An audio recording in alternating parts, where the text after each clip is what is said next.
Parfois, ce n'est pas le mot qui blesse, mais le silence qui suit, ce moment suspendu où l'on attend une reconnaissance, une nuance, une main tendue, et où ne vient qu'un jugement, sec, dur, parfois même déguisé sous des airs bienveillants.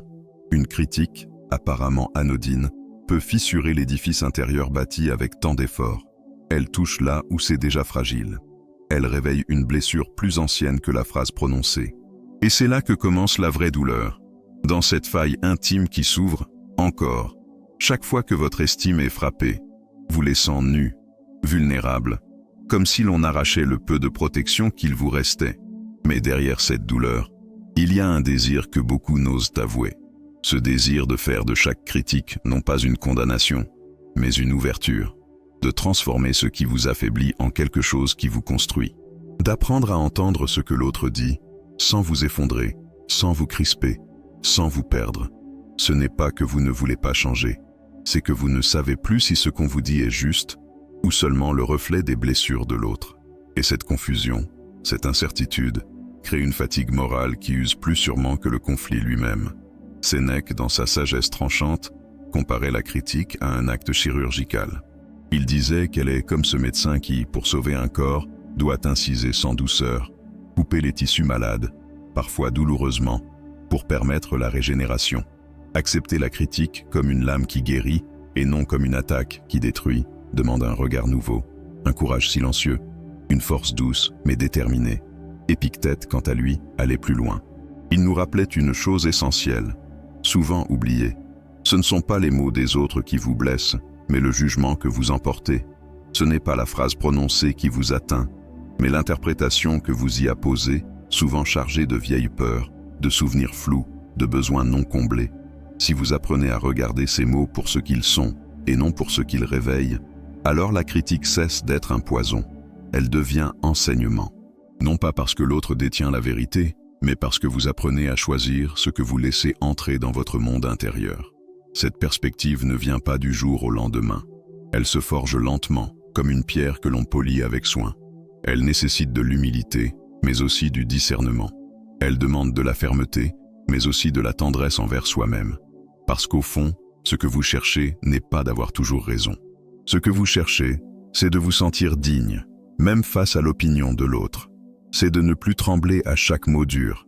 C'est de rester debout, calme, enraciné, même quand tout autour semble vous juger.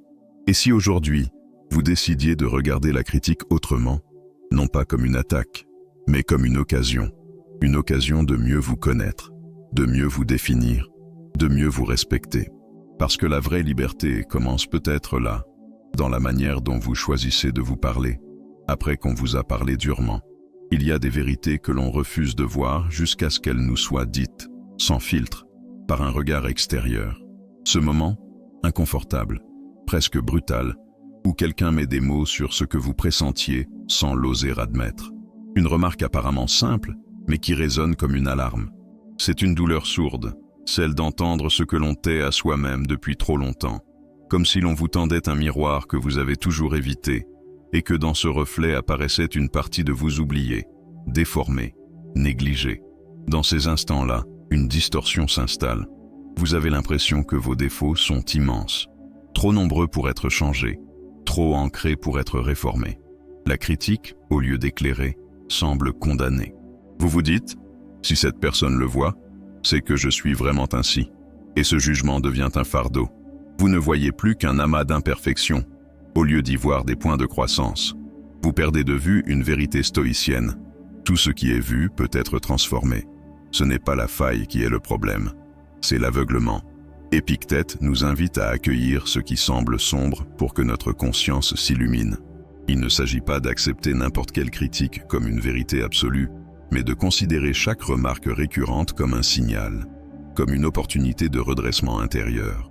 Un appel, discret mais puissant, à devenir plus cohérent avec ce que l'on veut être. La critique, dans ce cadre, n'est plus une gifle. Elle devient un guide. Une pratique concrète consiste à noter chaque semaine les critiques qui reviennent, même de manière déguisée, et d'y chercher un fil rouge, une thématique, une faille répétée. Ce n'est pas une chasse à la faute, mais une cartographie de votre évolution. Et à partir de là, Vous tracez un plan d'action, pas pour plaire, pas pour prouver, mais pour vous affirmer, vous ajuster, vous élever. Imaginez un paysage éclairé par le soleil. Ce sont les reliefs qui se dessinent d'abord, les angles, les creux, les bosses.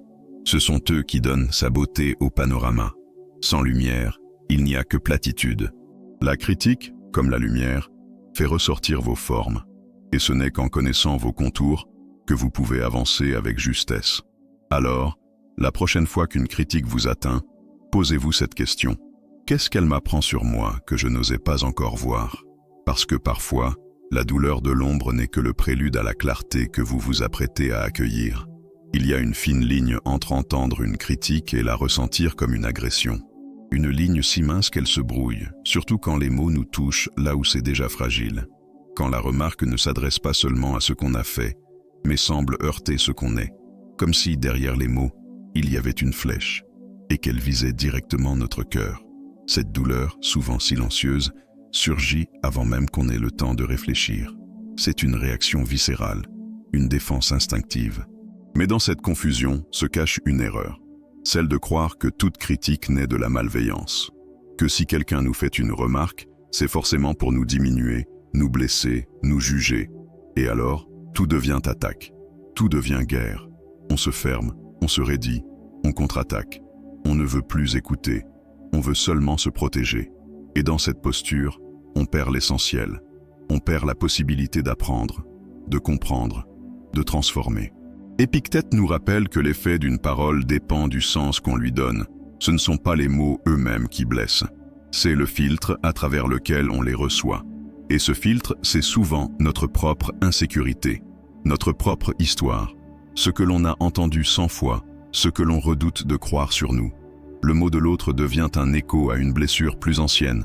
Et ce n'est plus le présent qui parle, ce sont les fantômes du passé. Il y a une pratique simple mais puissante. Transformer chaque critique entendue en information. Avant d'y réagir, la reformuler intérieurement comme une donnée neutre. Il me dit que je suis trop lent, devient. Il perçoit mon rythme comme plus lent que le sien. Ce petit décalage change tout. Il sort la critique du domaine de l'identité pour la replacer dans celui de la perception. Et dans ce nouvel espace, vous pouvez respirer, réfléchir, choisir, penser au miroir sans teint. Celui qui vous reflète, mais ne vous juge pas. Celui qui vous montre sans commentaire. Vous pouvez l'adopter comme posture intérieure. Vous devenez le miroir. Vous recevez les reflets, mais vous ne les absorbez pas. Vous regardez, vous analysez, vous décidez ce qui mérite votre attention. Alors, la prochaine fois qu'un mot vous pique, interrogez-vous. Est-ce une attaque ou une information? Car entre les deux, il y a un monde. Et dans ce monde, il y a votre liberté. Celle de ne pas réagir au poison. Celle de filtrer ce qui entre. Celle de construire une paix intérieure que même les mots les plus durs ne pourront plus briser. Il y a ces critiques qui arrivent comme un coup de vent, que l'on balaie d'un revers d'émotion. Et il y a celles qui restent, celles qui vous habitent, qui vous dérangent, qui tournent dans votre esprit comme une vieille chanson dont vous n'arrivez pas à vous défaire. Ce sont ces phrases qui piquent, parce qu'elles touchent juste. Elles réveillent en quelque chose que vous saviez déjà, quelque chose que vous n'aviez pas encore osé regarder. Et dans ce frottement, dans cette douleur intérieure qui dit « ce n'est pas faux, mais je ne veux pas l'entendre », se cache un tremplin, un point d'appui, une possibilité de vous transformer. Mais cela ne se fait pas tout seul. Cela demande une posture stoïcienne, regarder l'inconfort sans s'enfuir, écouter la critique non comme un jugement définitif, mais comme un révélateur, comme un miroir qui ne vous impose rien, mais qui vous donne la possibilité d'ajuster. Car si vous n'êtes pas figé dans votre colère, ni dans votre blessure, vous devenez malléable, comme le métal entre les mains du forgeron. Le feu de la critique ne vous détruit pas. Il vous modèle, il vous donne forme, il vous affine. Et c'est là que le vrai travail commence. Non pas dans la réaction immédiate, mais dans ce que vous choisissez d'en faire après. Le lendemain, la semaine suivante. Prenez une critique qui vous a marqué, pas forcément récente, mais vivace. Celle qui revient parfois dans vos pensées, qui vous a déstabilisé. Posez-vous une question simple. Si cette remarque avait un fond de vérité, que changeriez-vous? Quelles seraient les 3 premières actions concrètes pour transformer ce point faible en force? Peut-être que vous parleriez plus doucement. Peut-être que vous écouteriez davantage. Peut-être que vous apprendriez à poser vos limites. C'est dans ce geste que naît la maîtrise de soi. Ce n'est pas une soumission. Ce n'est pas se plier à l'avis de tous. C'est prendre ce qui est utile et laisser le reste. C'est discerner, filtrer, choisir. Et dans ce choix, vous gagnez en stature. Vous devenez celui ou celle qui n'attend pas d'être parfait pour s'améliorer. Vous devenez l'artisan silencieux de votre propre caractère. Souvenez-vous, une critique ne vous définit pas, mais elle peut vous transformer. Si vous l'acceptez non pas comme une condamnation, mais comme un appel, une possibilité, un tremplin. Ce n'est pas l'obstacle qui décide de votre valeur, c'est la manière dont vous y répondez. Et chaque réponse, chaque petit pas vers plus de lucidité, est une victoire silencieuse que personne ne peut vous retirer. Il y a une douleur dont on parle peu, celle qui ne crie pas, qui ne s'impose pas, mais qui serre doucement la gorge, c'est la honte d'avoir eu tort. Ce malaise qui s'installe quand on réalise que l'autre avait peut-être raison. Cette gêne silencieuse quand une critique ébranle ce que l'on croyait acquis. Et souvent, au lieu de l'accueillir, on se referme, on se raidit. On préfère justifier, nier ou contre-attaquer, parce qu'admettre, ça fait mal. Mais ce mal est un passage, pas une punition, une traversée. Et si, au lieu de le fuir, on apprenait à s'y déposer? L'humilité n'est pas une humiliation, elle n'est pas une soumission. Elle est un choix courageux, celui de ne plus se cacher derrière le masque de la perfection, celui de dire intérieurement « Oui, j'ai encore à apprendre ». Et c'est magnifique. Dans la pensée stoïcienne, l'humilité n'est pas une faiblesse. Elle est la base même de la sagesse. Car celui qui croit tout savoir ne peut plus rien découvrir. Celui qui refuse de se remettre en question ne grandit plus.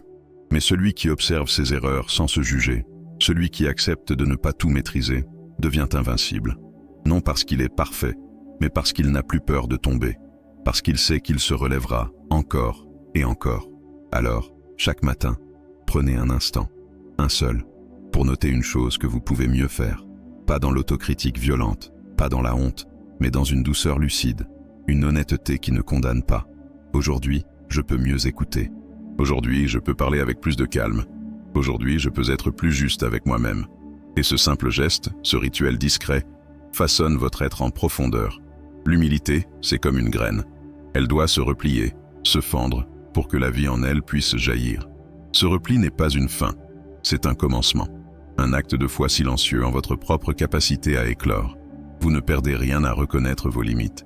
Vous y gagnez de l'espace, de la clarté, de la puissance tranquille. Car en vérité, ce ne sont pas vos erreurs qui vous affaiblissent. C'est le refus de les voir. Et ce ne sont pas les critiques qui vous brisent. C'est l'orgueil qui refuse d'en faire quelque chose. Cultiver l'humilité, ce n'est pas vous rabaisser. C'est vous élever sans bruit. C'est choisir de grandir sans bruit. C'est honorer, en silence, la vérité de ce que vous êtes et de ce que vous devenez. Il y a une tempête que l'on connaît bien. Elle monte sans prévenir, gronde dans la poitrine, brûle les joues, embrase les pensées. C'est la colère, celle qui surgit face à une critique jugée injuste, celle qui nous pousse à serrer les dents, à vouloir répondre, à vouloir répliquer. Et pourtant, derrière chaque accès de fureur, il y a un besoin caché, une émotion non entendue, une attente blessée. Mais tant que la colère hurle, on n'entend rien. La colère est un signal, pas une sentence. Elle dit « quelque chose me touche profondément ». Elle n'est ni bonne ni mauvaise. Elle est un mouvement intérieur qui appelle à l'écoute. Mais trop souvent, au lieu de l'écouter avec curiosité, on la suit avec aveuglement. Et alors, elle prend le volant. Elle conduit nos mots. Elle décide de nos gestes. Et elle laisse derrière elle le vide d'un malentendu, les cendres d'un lien fragile. La sagesse d'Épictète murmure ici une vérité essentielle. Maîtrisez vos pensées. Elles façonnent vos émotions. Ce n'est pas la critique qui provoque notre colère. C'est l'histoire que nous nous racontons sur cette critique. Il me méprise. Elle veut m'écraser. Il me juge. Mais, et si cette histoire n'était qu'une hypothèse? Et si la colère était en fait un appel à mieux comprendre? Lorsque la fureur monte, posez-vous une question simple, mais puissante. Que cherche-t-on vraiment à me dire? Peut-être que, derrière le ton maladroit, il y a une vérité utile. Peut-être que, sous la forme dure, il y a une intention maladroite mais sincère. Ou peut-être que cette critique ne parle pas de vous, mais de l'autre. Et dans tous les cas, votre calme devient votre force.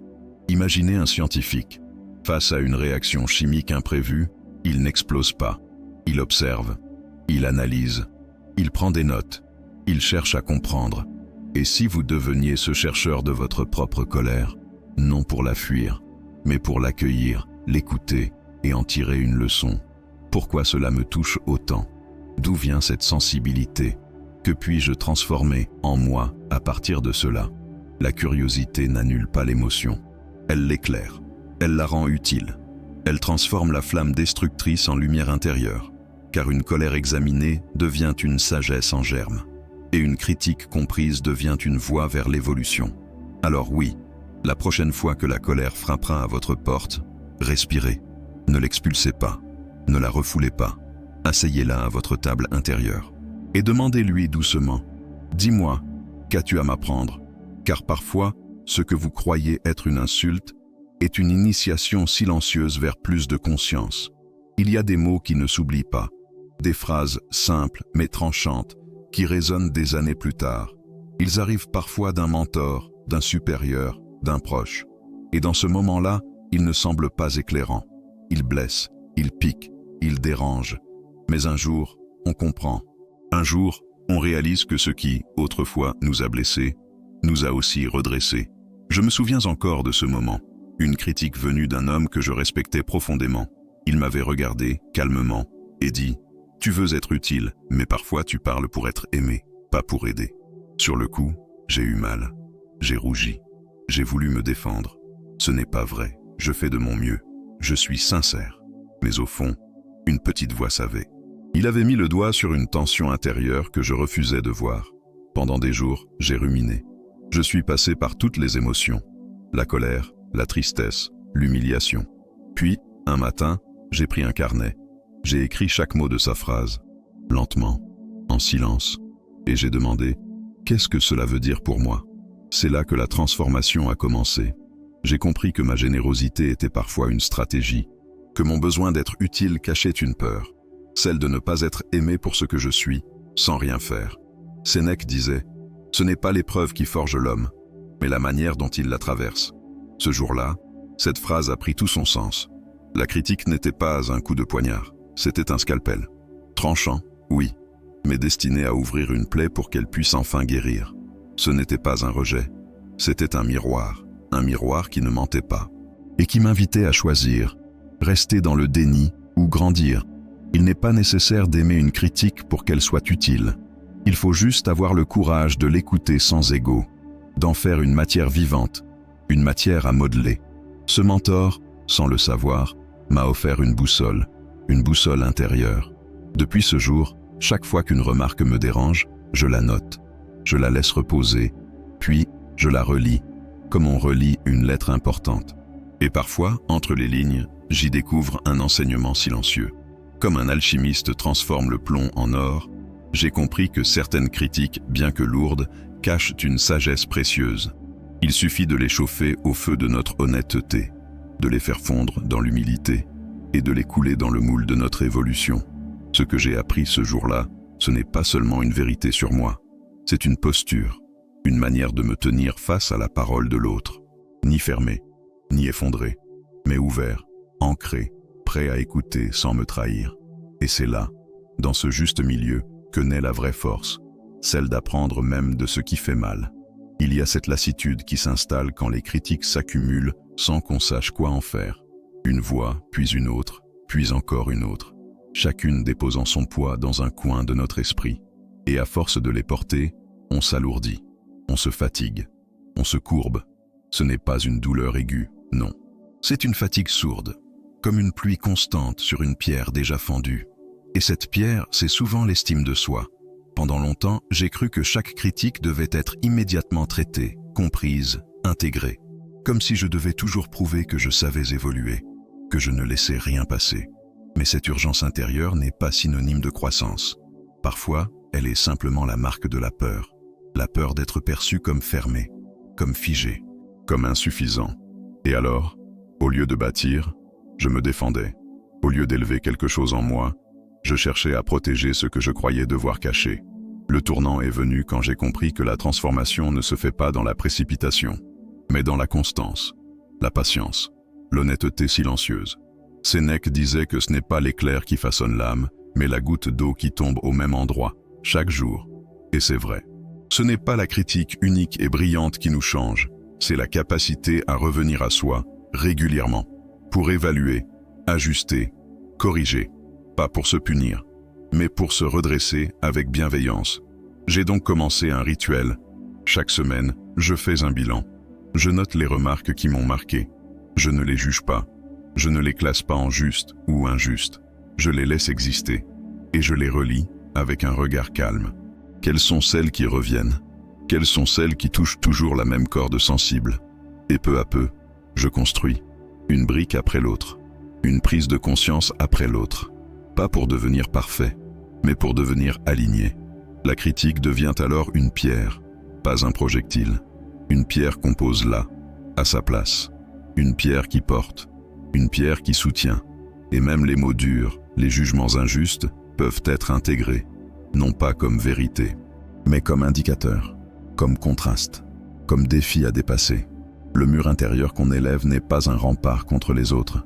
C'est un espace sacré où l'on peut habiter sans se sentir vulnérable à chaque souffle extérieur. L'architecte qui bâtit son œuvre ne craint pas l'imperfection d'une pierre. Il la taille, il la place, il l'harmonise. Ainsi, avec chaque critique, nous sommes appelés à devenir cet architecte intérieur, celui qui ne fuit plus, qui ne s'effondre plus, mais qui construit, en silence, avec fermeté, avec douceur, et surtout, avec foi. Foi que l'on peut toujours devenir plus solide, sans jamais devenir plus dur. Il y a des phrases qu'on n'oublie pas parce qu'elles sont vraies, mais parce qu'elles nous ont blessés. Il y a des regards qui marquent, des silences qui résonnent, des remarques qui restent, accrochées comme des épines à l'intérieur. Et longtemps, j'ai cru que je devais m'en débarrasser pour aller mieux. Oublier, effacer, ignorer. Mais j'ai compris que ces critiques, même les plus rudes, portaient en elles une forme de lumière, dure, crue, parfois injuste, mais révélatrice. Ce que je croyais être des coups de poignard se sont révélés des aiguillons, des déclencheurs, des éclats de lucidité, pas toujours bienveillants, pas toujours légitimes, mais suffisamment puissants pour me forcer à me regarder autrement. À me demander, est-ce que cette remarque touche quelque chose de vrai en moi? Est-ce que je peux en faire une matière de transformation, plutôt qu'un poison qui m'use? Sénèque nous l'a rappelé. Les épreuves extérieures ne pèsent de rien face à notre décision intérieure. Ce n'est pas ce qu'ils disent, c'est ce que nous décidons d'en faire. Ce n'est pas ce qu'on entend, c'est ce qu'on choisit d'intégrer. On peut transformer la piqûre en boussole, le rejet en recentrage. La critique en conscience. Mais cela demande un choix, un engagement silencieux envers soi-même. Épictète, lui, disait « Apprenez à laisser glisser ce qui ne sert pas à votre développement. » Et cette phrase, je me la répète encore aujourd'hui. Ce qui ne nourrit pas ma paix, je le laisse passer. Ce qui me rappelle une faille, je l'accueille, mais je ne m'y enferme pas. Ce qui me secoue, je l'écoute, puis je décide ce que j'en fais. Voilà, en fin de compte, ce que j'ai appris des critiques. Elles ne définissent pas qui je suis, mais elles peuvent éclairer qui je deviens. Demain, une nouvelle critique arrivera peut-être, plus ou moins juste, plus ou moins violente. Mais je saurai qu'en moi, il y a un espace calme, un espace fort, un espace construit à partir de ces mots reçus, digérés, transcendés, un espace où je ne réagis plus dans l'instant, un espace où je choisis. Et ce choix, c'est ça, la véritable liberté.